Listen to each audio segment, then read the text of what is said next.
Hello दोस्तों, study physics classes में आपका स्वागत है। अगर हमारे चैनल पर नए हैं तो चैनल को लाइक कमेंट सब्सक्राइब करना ना भूलें। आज का जो टॉपिक है वो है आपका वैद्युत क्षेत्र में आवेशित कण का संतुलन। यानी कि वैद्युत क्षेत्र में हम किसी आवेशित कण को रखते हैं तो उसका संतुलन यानी रुका हुआ क्या होगा। रुका हुआ का मतलब, संतुलन का मतलब होता है रुका हुआ है तो उसका फार्मूला क्या बनेगा, उस पर बल किस प्रकार से लगेगा, कितना लगेगा, तो ये सब के बारे में आपको इसमें पढ़ना है। तो सबसे पहले हम आपको यहाँ पर बनाएंगे यहाँ पर वैद्युत क्षेत्र। तो वैद्युत क्षेत्र कैसे बनता है, एक प्लस प्लेट लेते हैं, एक माइनस प्लेट ले लेते हैं। तो एक प्लस प्लेट लेंगे, एक माइनस प्लेट लेंगे, तो यहाँ पर वैद्युत क्षेत्र की दिशा किधर होगी, प्लस से माइनस की तरफ। तो वैद्युत क्षेत्र किधर हो गया, प्लस से माइनस की तरफ। अब यहाँ पर हमने एक आवेशित कण रखा है जिसको प्लस क्यों आवेश दिया गया है, जिसका द्रव्यमान है आपका m। तो ये वाला माइनस प्लेट इस वाले प्लस प्लेट को आकर्षित करेगा, यानी कि वैद्युत बल कहाँ लगेगा, ऊपर की तरफ। तो वैद्युत बल का फार्मूला जो होता है F बराबर Q इंटू ई होता है। अब इस कण का कुछ ना कुछ भार होगा, तो गुरुत्वाकर्षण के बल के कारण क्या होगा, इसका भार mg नीचे की तरफ लगेगा। तो F गुरुत्वीय बल किधर लगेगा, नीचे की तरफ, तो F बराबर mg नीचे की तरफ लग गया। तो ये कण संतुलन में हो जाएगा, यानी कि ऊपर वाला जितना बल लग रहा है उतना ही नीचे बल लग रहा है। ऊपर जितना वैद्युत बल कार्य कर रहा है उतना ही गुरुत्वीय बल नीचे की तरफ कार्य कर रहा है। इसी का विपरीत यहाँ दूसरा चित्र बनाया जा सकता है। अब यहाँ पर हमने ऊपर ले ली है प्लस प्लेट और यहाँ पर ले ली है नीचे माइनस प्लेट। तो वैद्युत क्षेत्र की दिशा किधर हो जाएगी, प्लस से माइनस की तरफ, यानी वैद्युत क्षेत्र की दिशा प्लस से माइनस की तरफ। यहाँ पर अब इनके बीच में हमने एक माइनस क्यू आवेश रखा है जिसका द्रव्यमान हमने माना है स्मॉल m। तो ये वाला माइनस है आवेश, ये है प्लस प्लेट, तो ये इसको आकर्षित करेगा, इसका मतलब वैद्युत बल ऊपर की तरफ लगेगा। तो F बराबर क्या हो जाएगा, Q इंटू ई।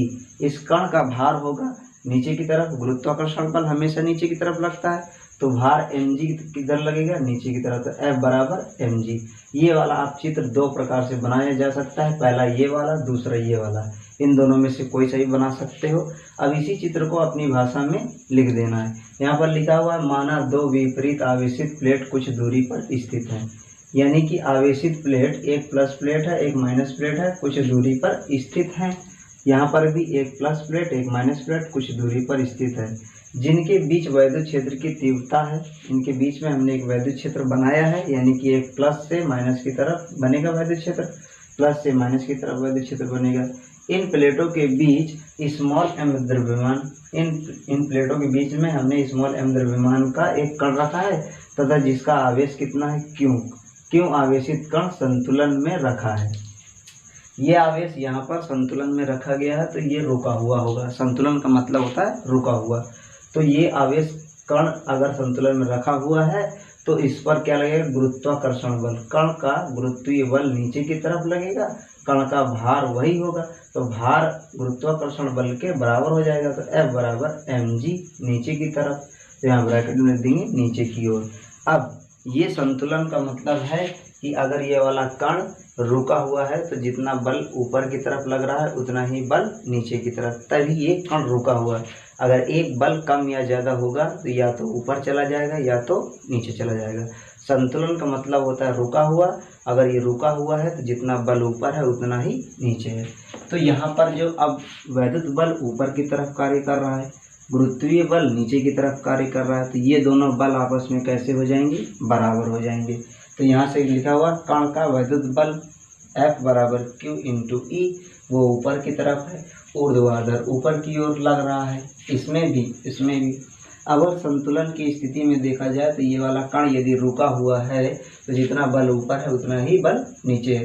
तो हम लिख सकते हैं कि गुरुत्वाकर्षण बल वैद्युत बल के बराबर होगा, या वैद्युत बल गुरुत्वाकर्षण बल के बराबर होगा, दोनों का मतलब एक ही है।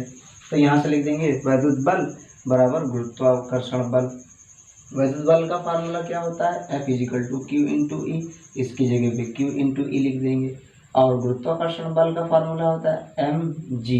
अगर E निकालना होगा तो हम यहाँ से क्या करेंगे, Q को इसके बट्टे में ले जाएंगे, तो mg बट्टे में Q, और g होता है गुरुत्वीय त्वरण, तो इसका मान कितना होता है, 10 मीटर प्रति सेकंड स्क्वायर। ये आपको याद रखना है।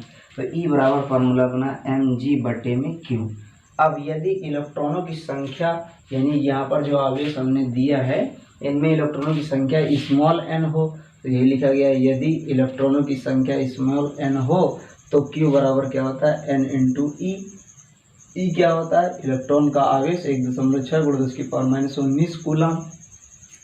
अब Q की यानी Q बराबर क्या है? Ne। तो इस Q की जगह पे हम यहाँ रख देंगे Ne, तो ये नया फार्मूला बन जाएगा E बराबर mg बटे में QE।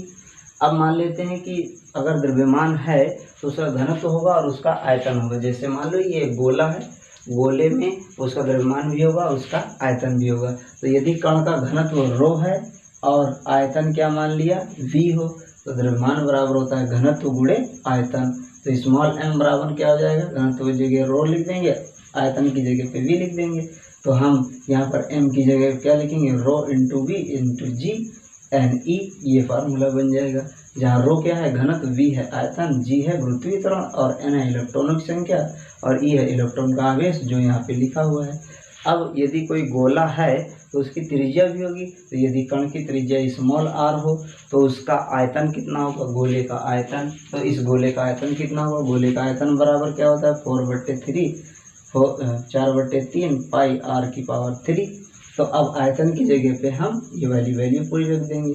अब यहाँ पर रखने के बाद में ये वाला एडजस्ट करके लिख लेंगे 4 पाई r⁻3 और रो जी एक साथ लिख लिया। ये वाला 3 नीचे चला जाएगा, एन ई नीचे आ जाएगा। तो ये जितने भी ब्रैकेट में आपके फार्मूले लिखे हुए हैं इन सब से सवाल पूछा जाता है। तो यहाँ तक के लिए आज इतना ही है। अगर वीडियो अच्छा लगा हो तो वीडियो को लाइक, कमेंट, सब्सक्राइब करना ना भूलें। धन्यवाद।